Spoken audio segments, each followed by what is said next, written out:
I remember this. This is Shikon? Exactly. Ki ani Yahuwah.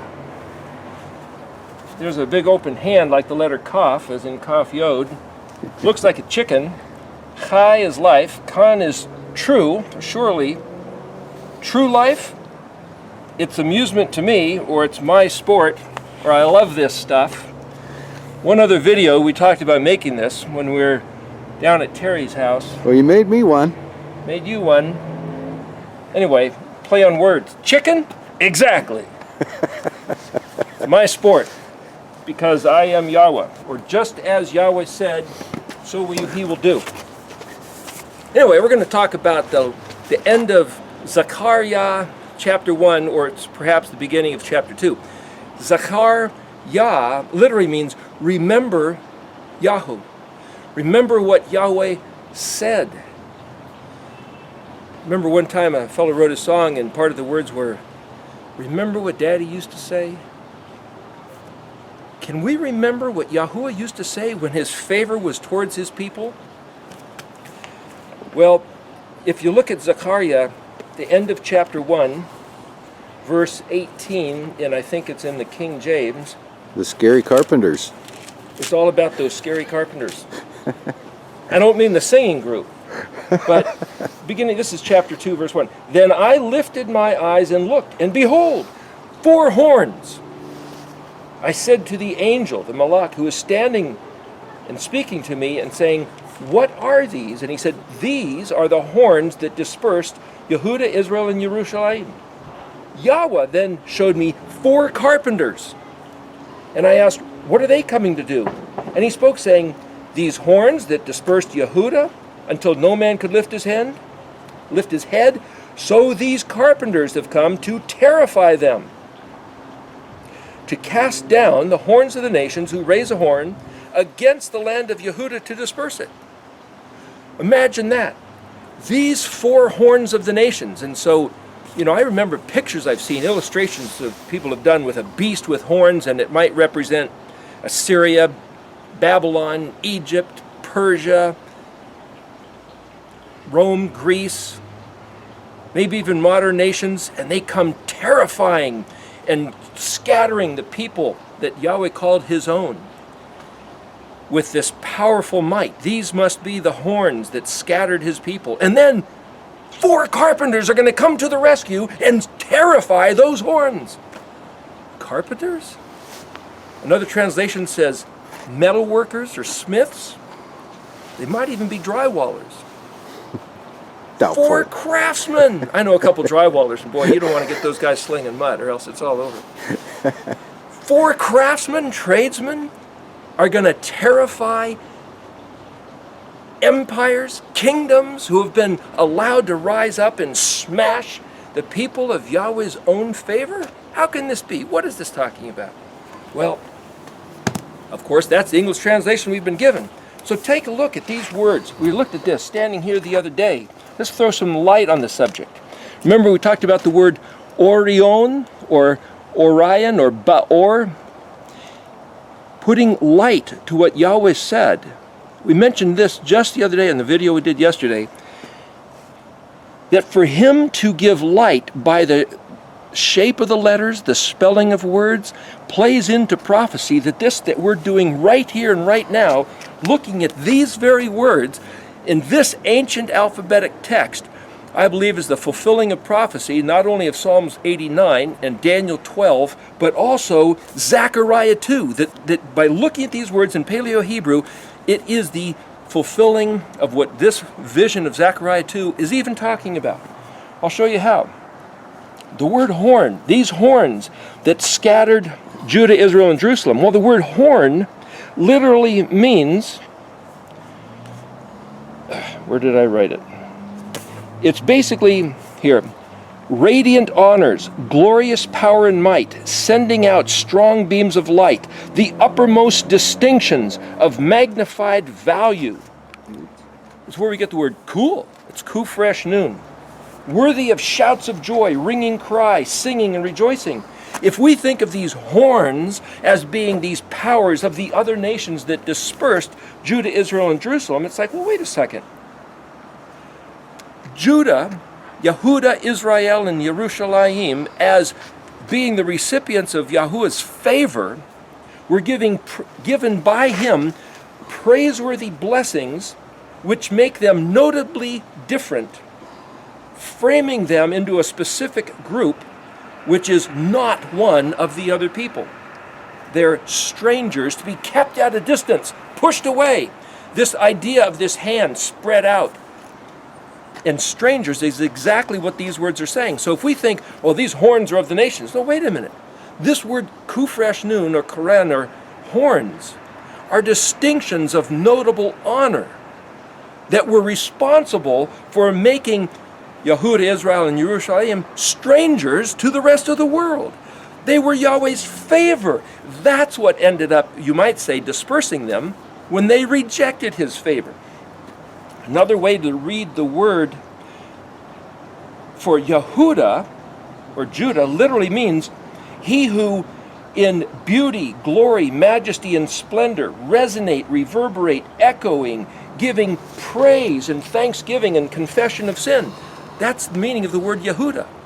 The word for Israel means straight, strong, directly, smooth, upright, honest, pleasing, opening on exhibition as a feast of Elohim. By permission allowed to dwell in luxurious saturation, supported by El, armored, protected, and secure. This is an incredible honor. His contention is with the teachings of the Aleph. That's another way to read the word Israel. And then the word Yerushalayim, and he will be poison to them, not intermingled, aloof. He will be impoverished, poor, and deceived according to them, astray by their determinations, but he will take possession of inheritance completely recompensed as promised 100%. That's another way to read the word Yerushalayim. And then the next verse. And then he caused me to regard. He showed himself to me and made me perceive Yahuwah. This reminds me of the verse where it says, where Yahweh said, Abraham knew me as El Shaddai, and by my name Yahuwah did I not reveal myself? Or one translation said, I did not reveal myself. But the word did I not reveal myself is the word pronounced nudati, or that he exposed so that Abraham could see who he really was. And this is what he has done. This word here, that he, Yahuwah, Yod-He-Vav-He, caused Zakar-Yah to understand, to perceive.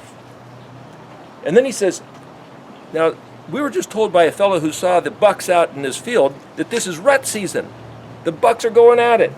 And this word says, spreading seed, disseminating, as in rut season, covertly, by means of publishing, brandishing, secret words, silently, skillfully, ingenious works of engraved letters, mysteriously unreadable as a sealed book, an unreadable sefer, unable to decipher what it says, a written list of registered drawings. Sounds like the Paleo Hebrew Aleph-Bet. That's the very word that was translated as carpenter. Here, I'll read it again. Spreading seed as in rut season, covertly by means of publishing, brandishing secret words, silently, skillfully, ingenious works of engraved letters, mysteriously unreadable as a sealed book, an unreadable cipher, a written list of registered drawings. And then he says, how are these going to frighten? What are these arriving to accomplish? They're like, what can a bunch of secret letters, the words here is also where you get the word for dark, sylvan woods, thick foliage, a thicket. Chet reshin yod mem, charashim is the word. Commanding how much these would terrify or cause frightening panic is according to, or in what manner they are forged and wrought and spoken. What he's saying here is that these little words, these scratches on paper, doesn't do the scaring. It's when we do what the words say. The word asha literally means do, make, produce, yield, perform, acted, accomplished, caused, effected, appointed, gained, spent, pressed, squeezed, forced to be done, fitting, and suitable. How we do what these words say is what's going to bring the degree or the type of fear and terror and trembling upon the horns of the nations who were allowed a place to disperse Israel, Yehudah, and Jerusalem because Israel, Yehudah, and Jerusalem forsook the covenant. It goes on to say, and he then commanded to speak of these, the koronot, the horns that bound Yehudah, like my own mouth, or another way to read this, this is bound by my own hand, ensured, held by me. Yahweh says, these commands are in my mouth, held by my hand. According to my own mouth, a man with no respect for his calling, who does not lift up and value his preferred status, there's no pardon. His own venom upon his own head, not transferred or taken away, but these arriving to terrify them, both-handed, full throttle, as it were, or throttled with both hands. Horns of the Goyim that they had greater respect for, carrying destruction towards the land of Yehudah in order to subjugate them. So what he's saying here is, here you go, boys, choose right here. Israel, this is appointed to you. Choose to be subject to my words, what my hand has given you in favor, or if you prefer what your enemies offer you, be subject to them. So here's the point. Yahweh has given us words that we don't know how to read. To us, they're like magical incantations. That's another meaning of the word charesh. But Yahweh has shown Zakar-Yah, remember Yah. And in Exodus 20, it says, in all places, or in all those occasions that I allow or cause my Shem, my name, to be recalled, be remembered, be brought back to mind, there and then I will import myself, Yahweh speaking, I will import myself to arrive and bless you. Even so, Yahweh, we are recalling your words to mind. Come here and now to your people, to us who want to be your people, and bless us. Please, and thank you. I know your words are true. I know that you will do this. The point is, he has appointed 4 carpenters, or 4 words, 4 of something. It makes me think of this. There is 4 faces of creatures around his throne. A man, a lion, an ox, and an eagle. The word for lion can mean my chosen, heroic, courageous. The word for man, ish. The word for lion is Ari. The word for man is Ish or Gabor. It means to man a crew or to be the pupil of the eye, private, individually, personally. The word for aleph, ox, is linked together or an intimate friend or champion, chief of a tribe, to be tamed, domesticated, taught, instruction, familiar with. The word nasar, which is eagle, also basically means to be, to rule, reign, dominate, strong, firm, and set free, maintained and supported. My point is this. These same 4 faces that are around the throne look like 4 great privileges of honor that were given to Israel, Yehudah, and Yerushalayim. And that these 4 things that were cast aside, disregarded as strange, Yahweh says, because you didn't take my favor as something to be treasured, but you preferred instead the favor of the Goyim nations around you, so they will take you over and subjugate you until the day you come back to receive these distinctions of honor that I offered you, which is this close personal relationship according to the meanings of the word for lion, man, ox, and eagle.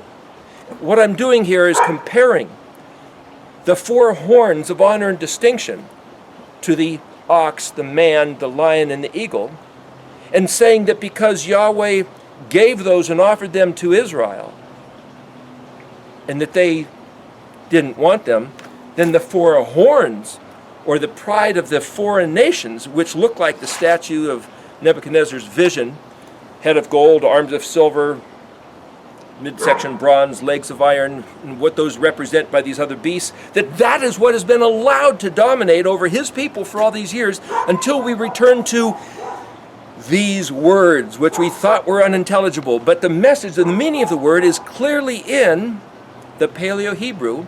The meanings of each letter of the Aleph-Bet is Yahuwah's identity. It's the identity of his heart, the identity of his Mashiach, the identity of his people, the expression of his covenant, and it's an eschatology telling everything that's going to happen to us in his kingdom in relationship to him, and it's all in these 22 letters. As we study the 22 letters of the Hebrew Aleph-Bet, we're studying the face, the paneh of Yahuwah himself. And when I say that actually these 22 letters are the Mashiach, what does that mean? The Messiah is in these, expressed and revealed in these 22 letters? The word Mem Shin Yod Het is Mashiach. Shin Yod Het literally means communication. Mem Shin is the word where you get in English mushy, or the way something feels, it is to touch or feel. So the word Mem Shin and Shin Yod Het literally can be read as the to feel or touch the communication. Another way to read it in John 1:1 is the Word made flesh. So Mashiach is not just the anointed one, it's these very words brought to us so that we can grab a hold of them. I believe these words taking on, wrapped up in a human man's body, and then because it's the Torah, it's his words of communication and instruction actually that was in the flesh, and then we who despise his words ripped the flesh off the words. But those words came back, resurrected on the third day. His covenant prevails. So however you want to read that story, it was the Torah that was made flesh. The Torah come to express through man's mouth, telling us how to walk in his ways, which restores us to the honor of, like the four faces, where we are called to be his fearless champion, called to be the apple of his eye, his most personal, intimate friend, called to be taught, trained, and domesticated of his house, and taught to be, as it were, his prince, his noble woman who is kept and maintained and feasts at his table. Those are the four faces. Those are the four koren, the horns of distinction that he gave us, that we just have to choose to prefer rather than the ways of the world. So if Zechariah chapter 2 is telling us that he is sending these four words, or this word quadrivalent means a four-natured thing. It means 1/4 or four. The word areva. The four-natured thing that he is sending is going to terrify and frighten to the point of anxiety the horns of the nations that have thought to terrify Yehudah.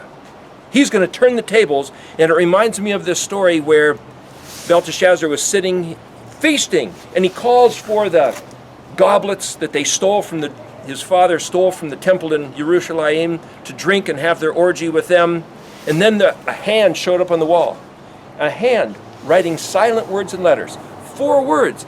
Mene mene techalu farsim. What does that mean? Weighed and measured, found wanting, and today your kingdom is divided and given to the Medes and the Persians. That's what's now the country of Iran. That day, that night, the kingdom was destroyed, and he lost it all because he didn't regard. And the same way that Yahweh sent 4 words, silently writing through a hand, so he has shown us by his hand. The word is kafi, kaf pe yod, according to my hand, but the word pe is mouth. Just like my mouth said, maintained and held in my hand, the truth of these words, that we are weighed and measured by the words of Yahweh. And if we keep the words of Yahweh, I believe, as we just now discussed, that this vision that Zakar-Yah saw is hereby upon us. Well, that gives us something to think about. I wrote it in this writing called Trouble with Christmas. If anybody wants to see it, it's on the internet. My wife will send it to you. The trouble with Christmas is that it takes our eyes off what he said under the guise of worshiping Him. All right, bro.